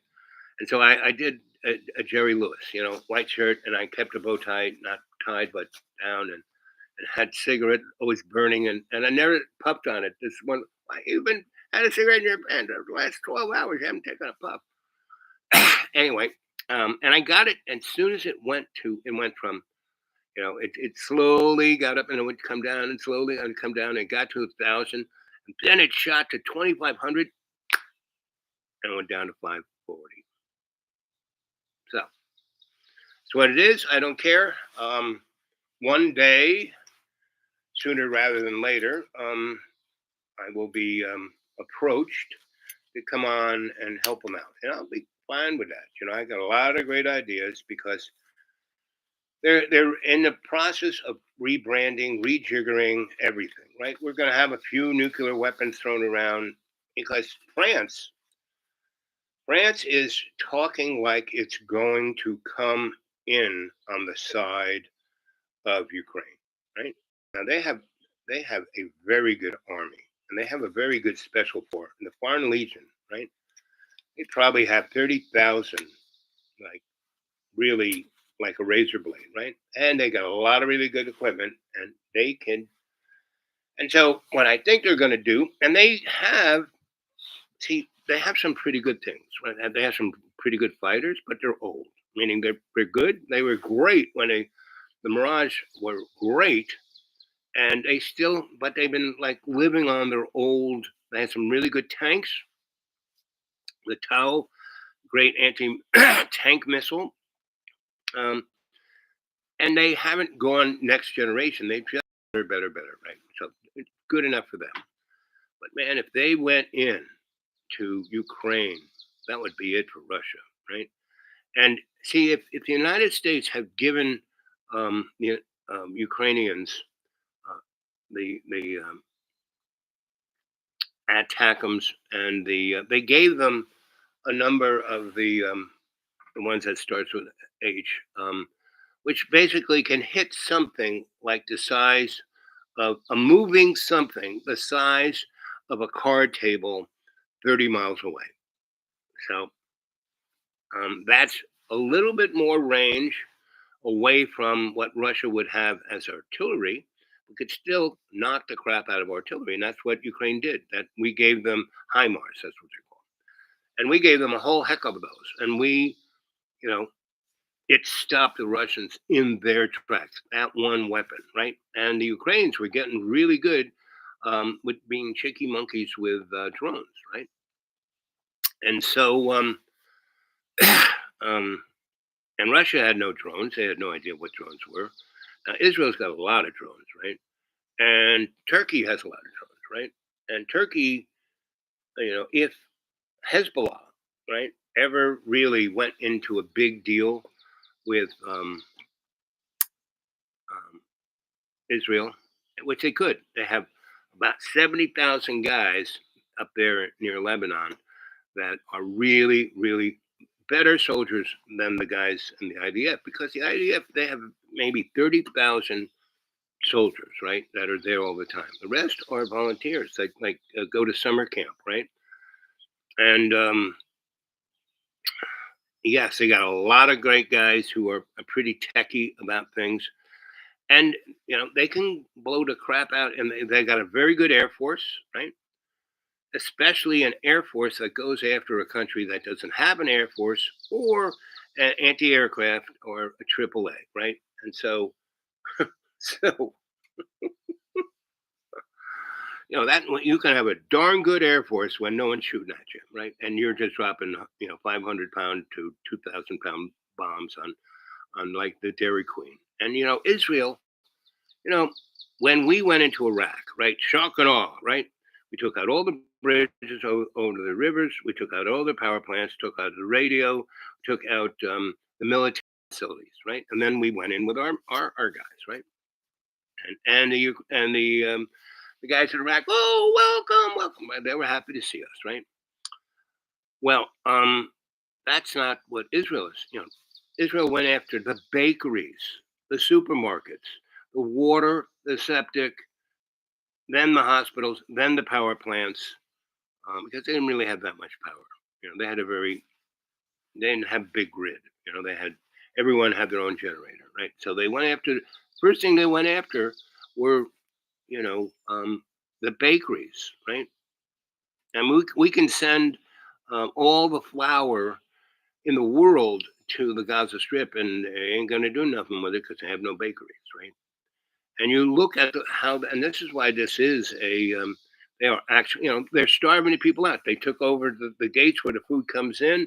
They would say, oh, we had to check out everything, so you're not giving anything to Hamas, and he has to go back to the port, and that port that we built there in the Mediterranean, it's there for two reasons, right? Not to get aid into the starving people, no. Because if you want to get people if you want to depopulate an area, so we wanted to depopulate Libya and Syria, right? And what do we make them do? We make them walk all the way to Italy, right? it's not a good way to do that. To get rid of those people like that, meaning the Palestinians, they have to go out on a boat. And that's why we built that little artificial dock, right? The other reason is they discovered more oil and more gas than Saudi Arabia right where that dock is. These things are right in front of our face. And to show how the United Nations is there to facilitate the northern hegemony, meaning United States, England, EU, Canada, Australia, a few others, right? The southerlies are all of Africa, and if you didn't realize this, Middle East is in Africa and South America. And why is Haiti, Venezuela, all of these countries having gang problems and drug problems? Because the CIA put that there. And all the gangs, that whatever H492, that's the big gang in America that came from El Salvador. Well, that came straight out of the CIA. They were first done there. Then a few of those guys went to California when the crack thing was. Then they came back and doubled down on this and then sent the real wackos back to us, right? If you can't see, this is a scripted play. And every time I do this, the scholastics, like the moron boy that I just love to talk. I've had him on the show a few times, and he just loses his shit. And then he hangs up. I just love, I'm a cheeky monkey, right? Let's see. Oh, yes, we do. We do have this.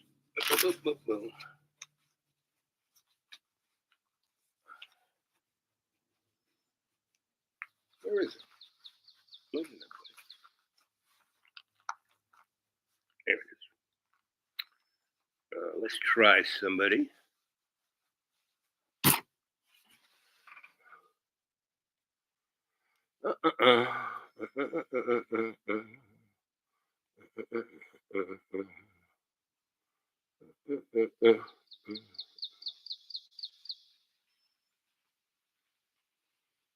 Oh, we'll go to Mr. D. Dr. D. Oh, where is he? There he is. How much time we got left here? Oh, we're getting down there. We got about maybe 15, 20 minutes. Oh, there we go.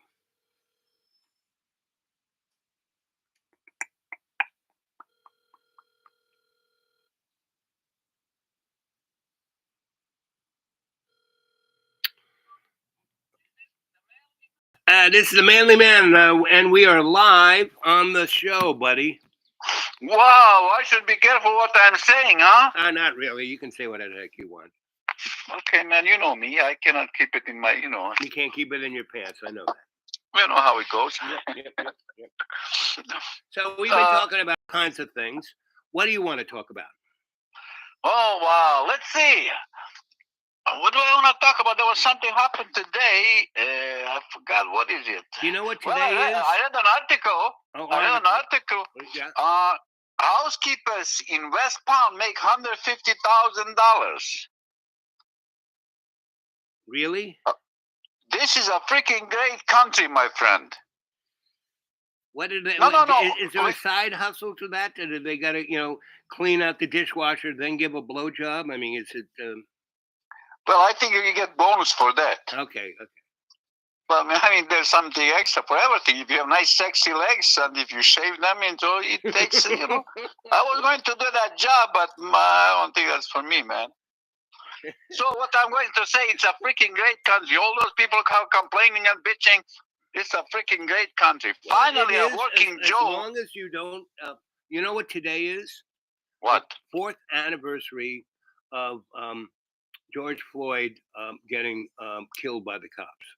Really? Today? Yeah. Are there any commemoration? Not Black really. lives still matter? No. And that's the interesting thing. right in the middle of COVID, when it was deadly to even look at somebody. We had millions of people out on the street going, Black Lives Matter. And now it doesn't seem to matter that much, Yeah, I noticed that too myself. The fad is gone, baby. Yep. And, things like what's really interesting is there's this thing where we had everyone had to be diverse, right? And we had all kinds of corporations. Yeah. That was gone too far too. And colleges were giving people a helping hand up to go to Yale and Harvard, right? And then the white people sued, and the Supreme Court said, yeah, that's illegal. And but it's not illegal if you're white and your father and your grandfather went to Yale. Well, that's a good old white boy. Yep. So when you say this is a great country, it is, and yet it's not, because it does. Virtually every bomb that's being dropped in the Gaza Strip has "Made in America" on it. True. And you look what we did in Iraq, right? We went in there for no reason at all, and we basically killed 2 million people, right? Right, sir. But when we went in there, the shock and awe thing, we blew up the bridges, we blew up the airport, we blew up the TV station, we blew up the power station, and we blew up, political buildings and the army buildings, right? And that's okay. And then we came in and everybody's happy, and we gave them cheeseburgers, and it was all good, right? Israel went in there. The first thing they blew up? What? All of the bakeries. The bakeries?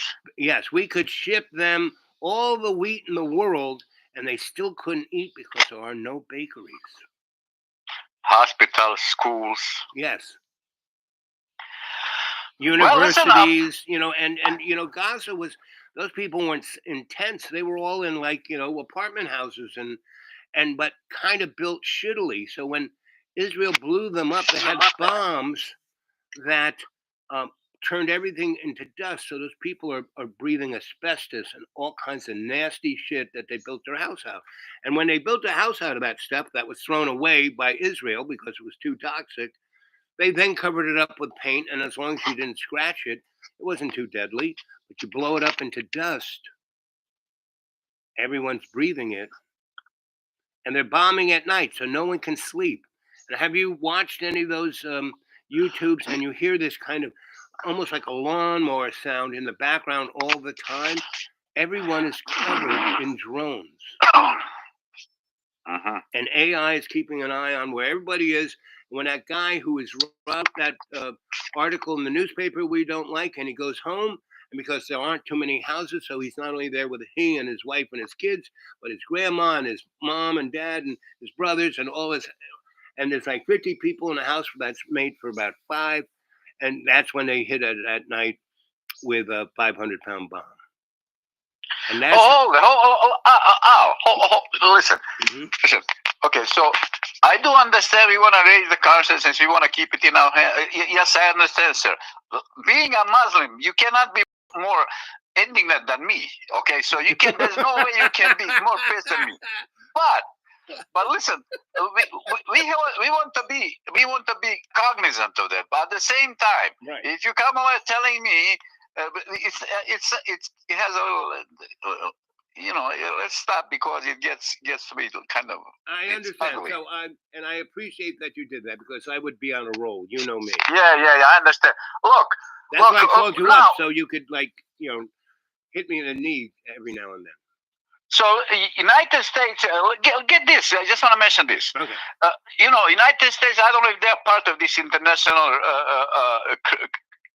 justice court, whatever. I don't know if the United States is signing on that thing. And I know Russia is not. No, America's not part of the court, and Russia's not, and all the places that are having war aren't a part of that court.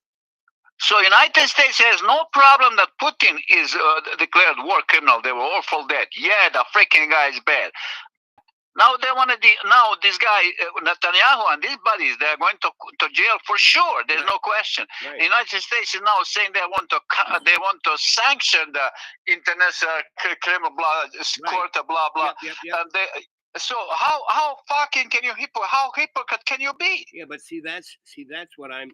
The basic. Yeah, I know, but that's where you were getting the going basic on and on. premise of this whole program for years has been that, guys, wake up. None of the shit that you think is real is real.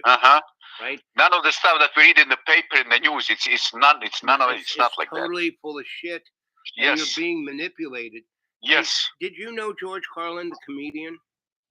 Yeah, I know it, the guy. Right. And so his basic thing was that, listen, kids, you're not part of the club. You're never going to be part of the club. Why even vote? Why even do what these assholes tell you to do? And that guy was a genius. This freaking guy, he knows stuff. And he was righteous, and he knew how to do it. He didn't just, go blah, blah, blah, blah. He was a great comedian. And what he was really great at, why he was so good, he wrote all of that stuff down.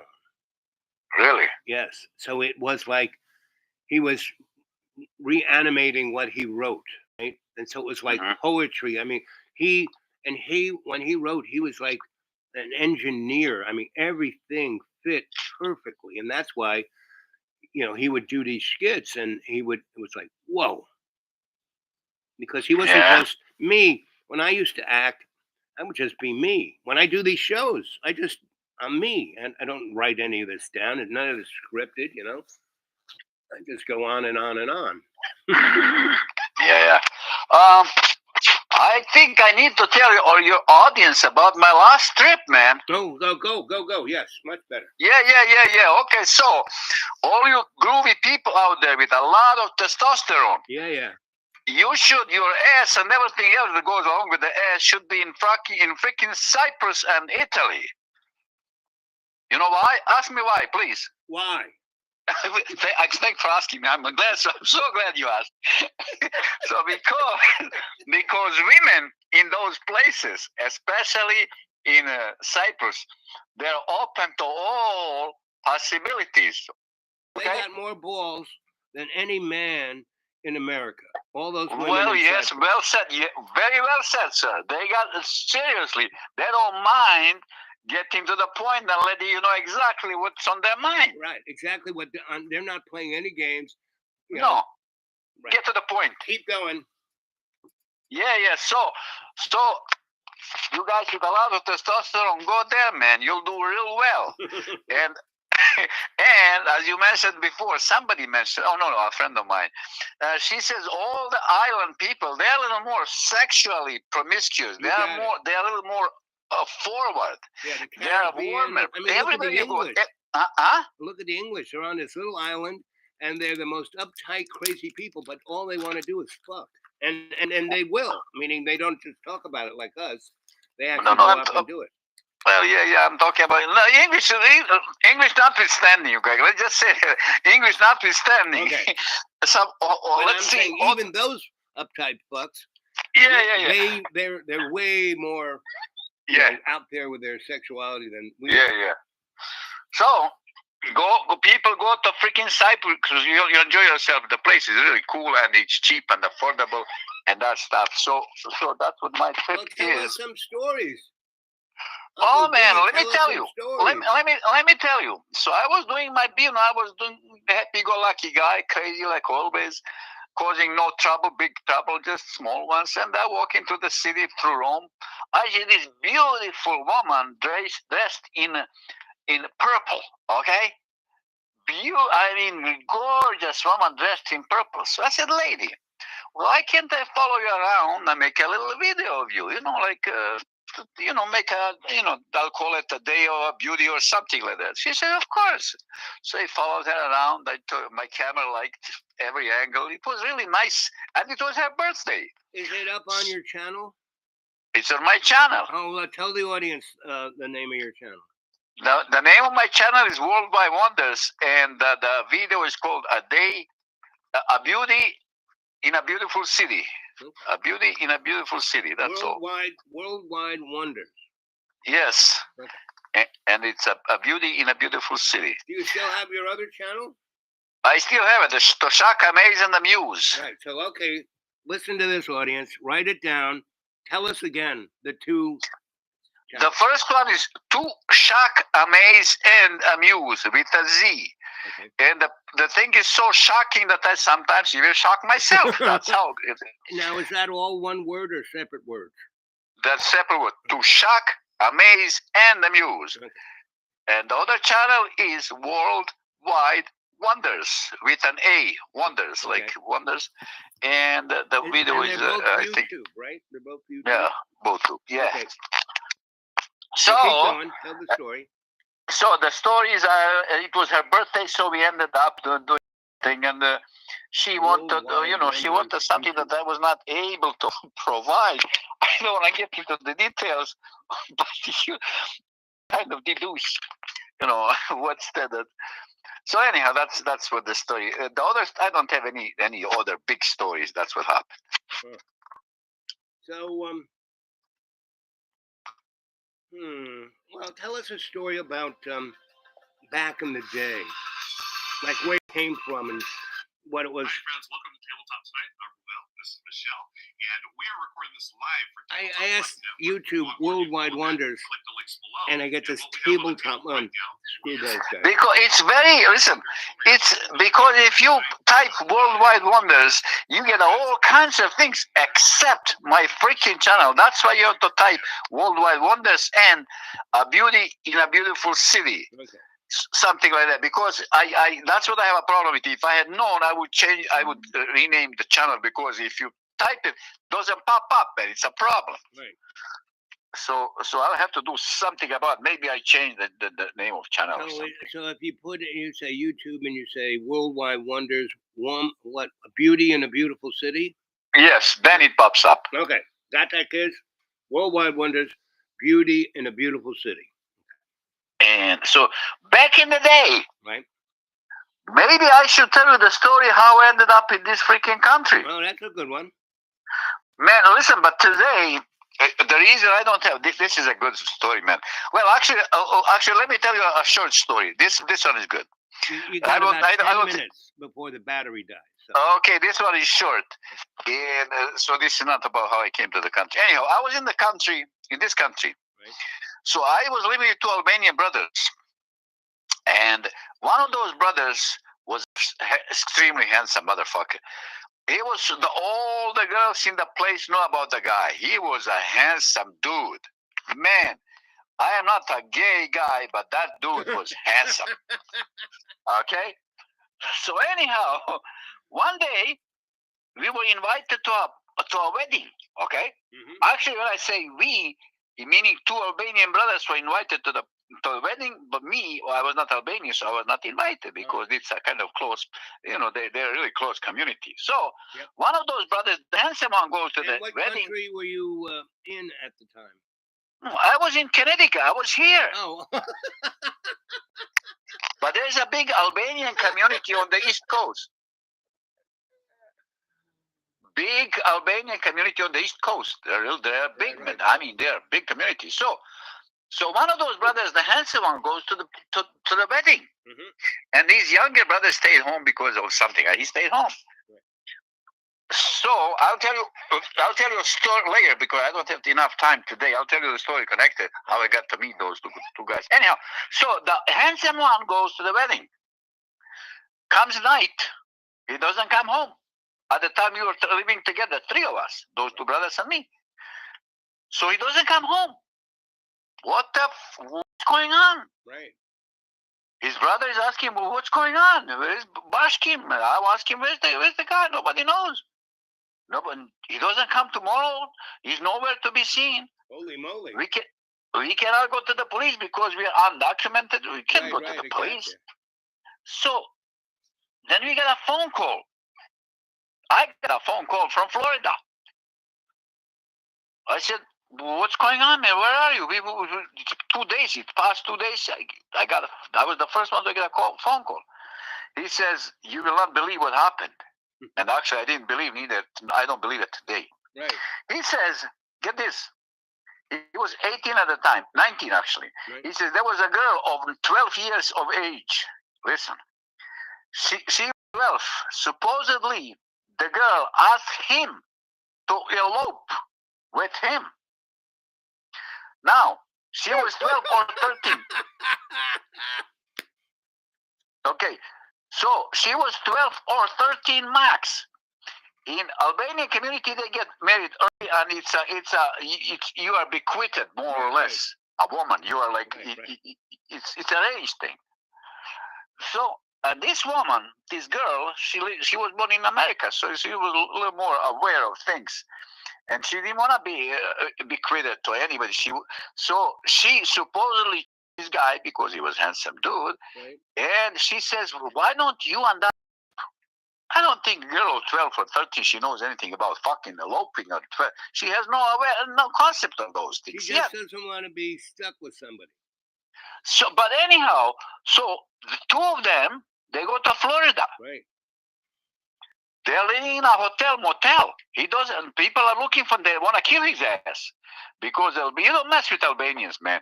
Those people, they mean business. You do not mess with them. So they're looking for him. They want to chop his ass. They want to make a burgers out of him or something. Yeah. So he calls me. He says, "Listen, I need $2,000." I said, "Man, I don't think I have $2,000." He says, "I need $2,000. I'm not coming back until this thing cools off a little bit." So I need $2,000.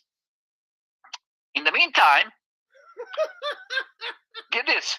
In the meantime, I lose my job. I was working with some guy as a dishwasher. I lose my job. You wouldn't do that today. I mean, in what sense? I would probably do the same thing. Why really? not? Oh, I thought you were less tight when you were younger. Meaning what? You're always tight. Cheap. Cheap mother. Oh, say cheap, man. You mean stingy motherfucker? Yeah. Say it, man. No, listen. Helping a fellow man, I was never been my problem, sir. Never has been my problem. Right. Never ever. I want to help. I'm that kind of a guy. You are a helpful guy. Yes. Yeah, but I don't want to split. I'm not a split. I don't want to waste my money. You're not a spendthrift. You don't want to throw your money around. So in the meantime, I lose my job as a dishwasher. I have to move away. So I don't know what's going on. 20-something years later, I come back. This is a true story. I go back to the same pizza place I was working. I ask about the guy. They connected me with him, so we get together. I said, "Hey, what's the story now?" And they were still together, two of them. They didn't have any kids, but they were together. But the guy was so freaking bitter. He was bitter. He was pissed at life and his wife. Well, because of his wife, he was pissed at life. Yeah, but he went for the bait. He didn't have to go to Florida. He could have. Well, he had to get away, man. He had to because he would have been dead, man. No, I don't mean that. I mean, from the beginning, he goes to the wedding. He didn't have to be, Yeah. Well, yeah. So he was still with her, but you don't get there. You don't get divorced. When these people get married, they don't. Yeah. So he had to stay with her. He was pissed. Oh, she was 12 to 13. He was 18. Yeah, they didn't know anything. So that's the story that's connected with how I came to this country, which I'll tell you later. Okay. But make sure nobody gets to listen to this story because my ass might get arrested. Okay. Well, we just did it live on the World Wide Web. 18 trillion people can watch this thing. Oh my God! I never use any names or locations. Yeah. So that's one of the stories when the first time I came. Yeah. Even the girls I was hanging out with and I was actually sleeping, they still wanted him. They would talk about him. Yes. Even when I was doing the stuff and they would talk about him. Come on, say, can you at least shut up about the guy while we're doing this thing? Yeah, right, exactly. And one of those guys gave me did I say fucking guy? No, one of those girls. Not fucking guys. I don't go that way, man. One of those girls, she gave me a gonorrhea. Ooh, that's always fun. But, so I was in the hospital at the same time she was in the hospital. So I was there. I didn't ask her what she was there for because I had a notion what she Right. neither did she ask me. But I think Well, yeah. so. We were the hospital at the same time with the same doctor. How do you like that, Well, sir? you know, yeah, I cannot. It's one of those kismet things. I understand. Yeah. But So, you should tell the folk where we met. oh yeah. Well, your probably memory is better and you know more details. Anyhow, I met this dude, this crazy guy that I'm talking now to. This guy is a little crazy, man. I'm crazy, but this guy is next level. So I meet this guy, Al, at the Rainbow Gathering, Yep. which is coming up soon in a month or so. And we met at this kitchen. What's the name of the kitchen? Oh, it was in the morning. So at the Rainbow Gathering, I'm like the gatherings. You have to, if you don't know what a Rainbow Gathering, it's where 20,000 of your best friends come together and go camping out in the middle of a national forest where there are no facilities whatsoever. And so there are people who have kitchens that feed you for free.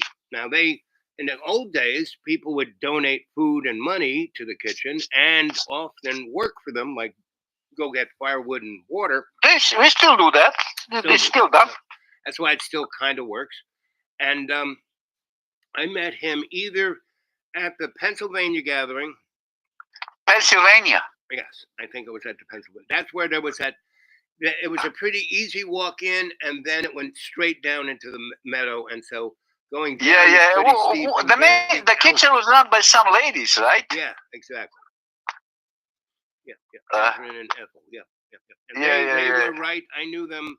They were kind of Northeast Rainbow, Nerf, and so I knew them from Nerf. So yeah. Mm-hmm. So that was a pretty good gathering. That was a nice enough spot, but and the relationship with the cops wasn't that bad. No, it wasn't. Oh, it was okay. It was very accepted. That was nice.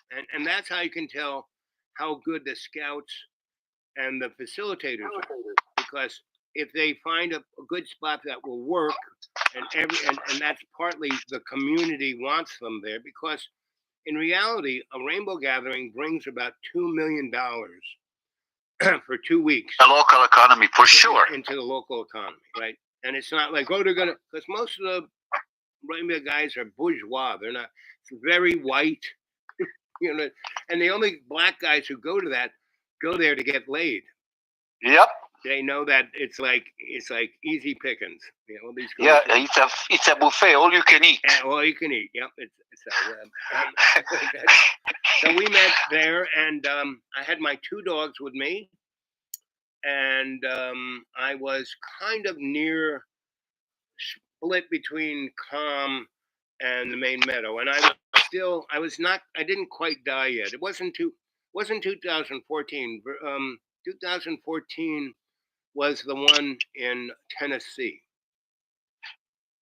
It came later, right? Yeah. 2012. You're right. 2012 was the one in Tennessee. Right. 2014 is the one I died in. I didn't make it to the 2013 gathering, and then I died in 2014. And so I haven't really been back to a Rainbow Gathering since the 2012. And that was in Tennessee, right nearby where, well, not nearby, but 70 miles from where I live. A lot closer than going to California. I'm only going to California if you come and get me. Okay, so I think we should introduce people a little more about the concept of Rainbow.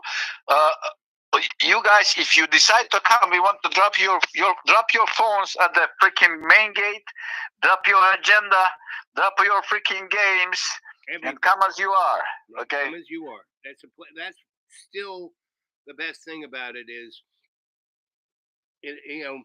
Babylon is the outside world, and this is supposed to be like the Garden of Eden. Hey, Al. You gotta go? My battery's just about dead, so let me say goodbye to the folks. It was fun, gang. I'm gonna go now because the battery's about to die, and my computer hates it when I do that. So I'm just gonna do that and that.